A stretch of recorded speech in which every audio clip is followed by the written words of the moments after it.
Hi friends, అందరూ ఎలా ఉన్నారు? బాగున్నారా? నేను కూడా బాగున్నాను. ఈరోజైతే మనము సైన్స్ అండ్ టెక్నాలజీ మ్యూజియంకి అయితే వచ్చేసామండి. మనం చూస్తున్నాము యూట్రస్ సిస్టమ్ అండి. ఇది చూస్తున్నారు కదా, స్ట్రక్చర్ అనేది ఇలా ఉంటుందన్నమాట. ఇప్పుడు అండం గర్భాశయంలో ఫలదీకరణం చెంది డిఎన్ఏగా మారి 38 వారాల తర్వాత, అంటే 9 నెలల తర్వాత మనము ఈ ప్రపంచాన్ని అయితే చూడగలుగుతాము. ఇదంతా తల్లి గర్భంలో జరిగే ఆ ప్రక్రియనంతా కూడా మనకి కళ్ళకు కట్టినట్టుగా చూపించారు. చూడండి, చూస్తున్నాము. ఫస్ట్ 2 వీక్స్ అంటే 2 వారాలు అయినప్పుడు ఎలా ఉంటుంది, అలాగే ఇంకా 14 వారాలకి, ఇంకా 38 వారాలకి ఎలా ఉంటుందో మనము 1 by 1 చూద్దామండి.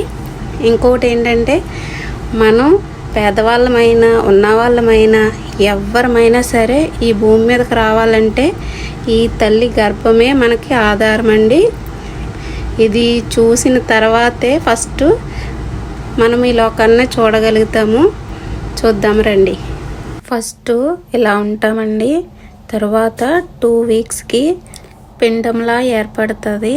తర్వాత కొంచెం కొంచెంగా చిన్నగా అవయవాలు అనేవి ఏర్పడతాయి. మీరు చూస్తున్నారు కదా స్క్రీన్ పైన, చాలా చిన్నగానే అరచేతిలో పెట్టిన మనము పట్టేస్తాము, అంత చిన్నగా ఉంటాము.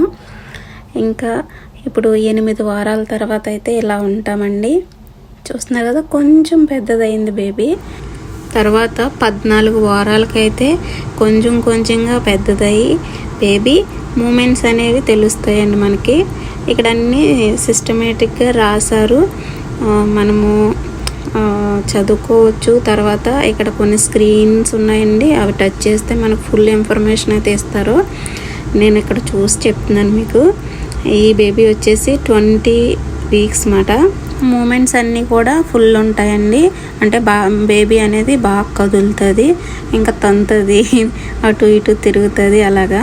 ఇప్పుడు 35 వారాలకి బేబీ అయితే ఇంకా బాగా మూమెంట్స్, ఇంకా బాగా తంతుంది, అటు ఇటు కదలటం, అలాగే బేబీ అనేది పూర్తిగా ఏర్పడడం అన్నీ జరుగుతాయి అన్నమాట.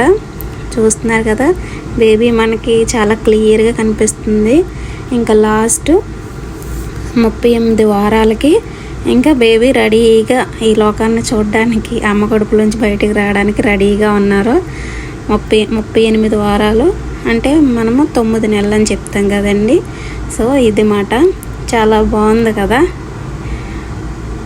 చూస్తున్నారు కదా, ఇదంతా రీప్రొడక్టివ్ సిస్టమ్, చాలా బాగుంది. ఇంకా ఇప్పుడైతే మనము స్కెలిటన్ సిస్టమ్ మాట. చూడండి అస్థిపంజరం ఎలా ఉందో. మనం అందం అంటాం కానీ ఈ అందం అంతా మనము ఉన్నంత వరకునే, తర్వాత అన్నీ మిగిలే ఇవే. అలాగే మన బాడీలో ఎన్ని బోన్స్ ఉంటాయి అనేది, మన బాడీలో 300 బోన్స్తో అయితే మనం పుడతాము. కాకపోతే 206 బోన్స్ అనేవి పెద్ద ఎదిగిన తర్వాత ఉంటాయండి. మిగతా చిన్న చిన్నవి అన్నీ వేరే బోన్స్తో కలిసిపోతాయి. ఇంక ఇది వచ్చేసి స్టమక్, జీర్ణ వ్యవస్థ అంటాం కదా, అది మాట. మనకి కడుపులో ఉండే ఆహారాన్ని జీర్ణం చేయడానికి ఉపయోగపడేవి అవన్నీ. ఇక్కడ చూడండి అస్థిపంజరం చెప్తుంది. అంటే మనము ఊరికనే స్టైల్గా నుంచి మాట్లాడడం అవన్నీ చేస్తాం కదా, యాక్చువల్గా మనం అలా నుంచోవాలంటే ఇవన్నీ బాగుండాలన్నమాట. బోన్స్, స్కెలిటన్ చూస్తున్నారు కదా, చిన్న స్కెలిటన్ కూడా ఉంది ఇక్కడ, బేబీ స్కెలిటన్. నాకైతే భయం వేసింది. ఇప్పుడు ఇదైతే చెవండి, చెవి. మనము మాట్లాడుతున్నప్పుడు చూసారా సౌండ్కి మన చెవి ఎలా స్పందిస్తుందో కూడా చాలా బాగా పెట్టారు ఇక్కడ. మనం మాట్లాడుతున్నప్పుడు ఆ సౌండ్ ఎక్కువగానా తక్కువగానా అనేసి, బాగా ఎక్కువ సౌండ్ వింటే చెవులు పోతాయి అంటాం కదా, ఆ రెడ్ లైట్ వచ్చిందంటే చెవులు పాడైపోతాయని. మన బాడీలో బ్లడ్ ప్రెషర్ కానీ టెంపరేచర్ కానీ ఏదైనా సరే ఈ కొలతలతోటే మనం కొలుస్తామండి. చూస్తున్నారు కదా. అలాగే ఇంకా ఇలా చూస్తే మన బాడీలో నాడీ వ్యవస్థ ఎలా జరుగుతుంది అనేది ఇక్కడ చాలా బాగా చూపిస్తున్నారు. మన బ్రెయిన్ నుంచి మన ఫుల్ బాడీ ఎంత స్పీడ్గా నాడీ వ్యవస్థ జరుగుతుందో చూడండి. మనకి ఏదైనా గుచ్చుకున్నా, మనకి దగ్గరికి ఏదైనా వస్తున్నా మనం తొందరగా స్పందిస్తున్నామంటే ఈ సిస్టమ్, ఈ నాడీ వ్యవస్థ అనేది బాగా పనిచేయడం వల్లేనండి. ఇక్కడ చూడండి మన మెదడు ఎలా తిరుగుతుందో, బ్రెయిన్ ఎన్ని రకాలుగా ఉందో చూడండి. మన బ్రెయిన్ కూడా ఎంత స్పీడ్గా మన ఆలోచనల చుట్టూ తిరుగుతుంది అన్నమాట. ఇక్కడ ఇంకా మన నాలుక ఎన్ని రుచులు కలిగి ఉన్నది అన్నీ చాలా డీటెయిల్డ్గా ఉన్నాయి. ఇక మన హ్యాండ్ అన్నమాట, ఓన్లీ అరచేయనండి ఎన్ని బోన్స్ ఉన్నాయి, ఎన్ని మజిల్స్ ఉన్నాయి అని చూపిస్తుంది. మనం ఇందాక చూసాం కదా చెవండి, చెవిలో ఉండే పార్ట్స్, ఎక్కువ సౌండ్ వింటే మన చెవికి ఏం ప్రాబ్లం వస్తుంది అనేది చాలా క్లియర్గా పెట్టారు ఇక్కడ. మనము తెలుసుకోవాలనుకుంటే ఇవన్నీ ఎక్కువ టైం తీసుకుని మనం తెలుసుకోవచ్చండి. ఎవరైనా సైన్స్ ఇష్టంగా చదివే వాళ్ళు, మెడికల్ స్టూడెంట్స్కి బాగా యూజ్ అవుతుంది ఈ ప్లేసు. అలాగే మనందరం కూడా కంపల్సరీ తెలుసుకోవాలి, ఎందుకంటే ఇవన్నీ కూడా మన బాడీలో పార్ట్స్ కాబట్టి మనకి మన బాడీలో ఎక్కడ ఏ పార్ట్స్ ఉంది, అవి ఎలా ఉంటాయి, ఎలా పనిచేస్తాయి అనేవి తెలుసుకుంటే తప్పేమీ లేదు. ఇది మన కన్ను అండి. కన్ను అనేది ఆకారంలో ఉంటుంది, చూస్తున్నారు కదా. లెన్స్ అవి చాలా, నాకైతే భయంగా కూడా ఉంది. చూడండి కన్ను అనేది నిజంగా ఒక నీటి బుడగలా ఉంది, చాలా జాగ్రత్తగా చూసుకోవాలి మనము. ఇంకా ఇక్కడ మనము కన్ను బాగా పనిచేయాలంటే ఎలా ఉండాలి చూస్తున్నారు కదా. కన్ను పైన మనకి ఉండే లెన్స్ అండి, లెన్స్ ఇవి ఎంత స్పీడ్గా పనిచేస్తుందో అనేసి ఇక్కడ చూపిస్తున్నారు. అందుకనే మనకి కన్నుకి దగ్గరగా ఏదైనా వచ్చినా తొందరగా మనం రెప్పేసేస్తాం కదా, అది మాట. చాలా బాగా ఉంది. ఇది చూస్తే నాకు భయం కూడా వేస్తుంది, అంటే మనం ఎంత జాగ్రత్తగా ఉండాలా అనేసి. అలాగే మనము ఎంతసేపు నిద్రపోవాలి, మన కన్నుకి ఎంత రెస్ట్ ఇవ్వాలి అనేది చాలా డీటెయిల్గా రాశారండి. అలాగే చిన్నపిల్లలు అయితే ఎంత రెస్ట్ ఇవ్వాలి కళ్ళకి, అంటే మనము ఒక్కసారి లేచామంటే కళ్ళు తెరుస్తూనే ఉంటాం, చూస్తూనే ఉంటాం కదా. దానివల్ల మొత్తం మన టోటల్ బాడీ అనేది చాలా వీక్ అయిపోతుంది. అలాగే కొన్ని మన బాడీలో జరగవలసినవి జరగవంటండి. ఇక్కడ చాలా డీటెయిల్గా రాశారు చూడండి. యావరేజ్ స్లీప్ అంట, 1 month బేబీ ఎన్ని గంటలు పడుకోవాలి, 2 years బేబీ ఎన్ని గంటలు పడుకోవాలి. పెద్దవాళ్ళు మనం అయితే డైలీ కంపల్సరీ 6 to 7 hours అయితే మనం స్లీప్ చేయాలండి. అలాగే మీరు ఇక్కడ చూస్తున్నారు, ఇది DNA షేప్లో ఉంది, చూస్తున్నారా. ఇవన్నీ బుక్స్ అండి.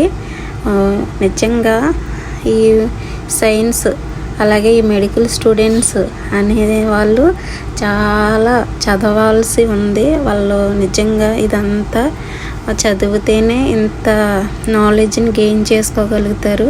చూడండి, నిజంగా సైన్స్ చదివేవారు, మెడికల్ స్టూడెంట్స్ చాలా బుక్స్ చదువుతారు.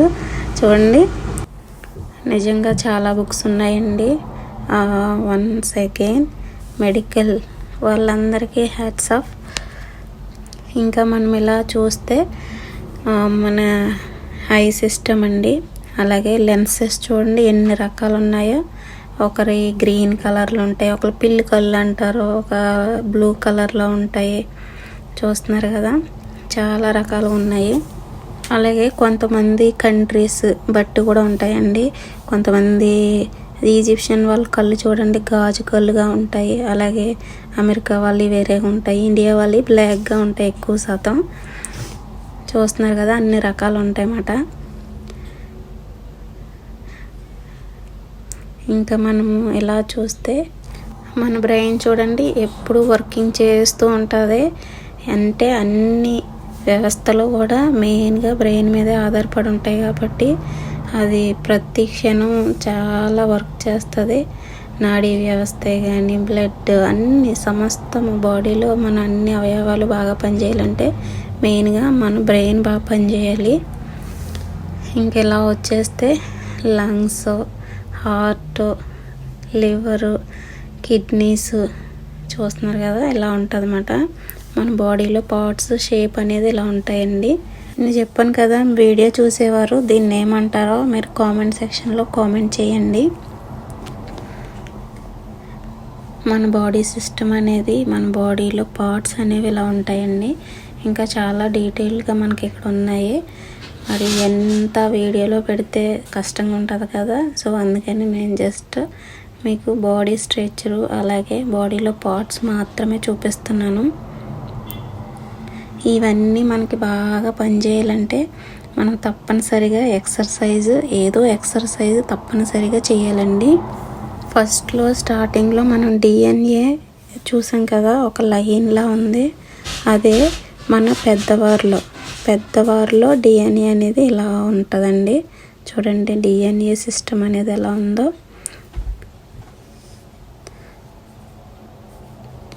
ఇలా ఉంటుంది DNA సిస్టమ్. నేను కూడా ఫస్ట్ టైమే చూస్తున్నాను. బుక్లో చదివినప్పుడు కూడా మనకి ఒక డయాగ్రామ్ ఇచ్చి దాన్ని ఆధారంగా మనకు చెప్తారు కదా లెసన్. అలాగే ఇక్కడ ఇవి చూస్తే ఇంకా మనం చదివినవి కూడా బాగా అర్థం అవడానికి అయితే అవకాశం ఉంటుంది. సో కువైట్లో ఉన్న వాళ్ళు ఎవరైనా సరే ఇక్కడికి రావాలి చూడాలి అనుకుంటే ఈ ప్లేస్ వచ్చేసి మైదాన్ హవాలీ అండి. Science and technology museum. 3 KD అయితే టికెట్ ఉంటుంది. సో ఎవరైనా రావచ్చు. ఇంకా ఇక్కడ చాలా మ్యూజియంస్ ఉన్నాయి, ఇది ఒకటే కాదు ఇంక్లూడింగ్ చాలా ఉన్నాయన్నమాట. సో మనము అన్నీ అయితే చూడవచ్చు. సో మనిషి డై అయిపోయినాక సిస్టమ్స్ అన్నీ ఏం పని చేయవు. సో బ్లడ్ కూడా బ్లాక్ అయిపోతుందండి. ఇంకా బాడీ డై అయిపోయిన తర్వాత మన బాడీలో రెడ్ కలర్లో ఉండే బ్లడ్ కాస్త బ్లాక్ అయిపోతుందండి. సో వీడియో కనుక నచ్చితే లైక్ చేయండి, షేర్ చేయండి. మరిన్ని మంచి వీడియోస్ కోసం సబ్స్క్రైబ్ చేసి కొంచెం సపోర్ట్ చేయండి. Thanks for watching. Bye bye.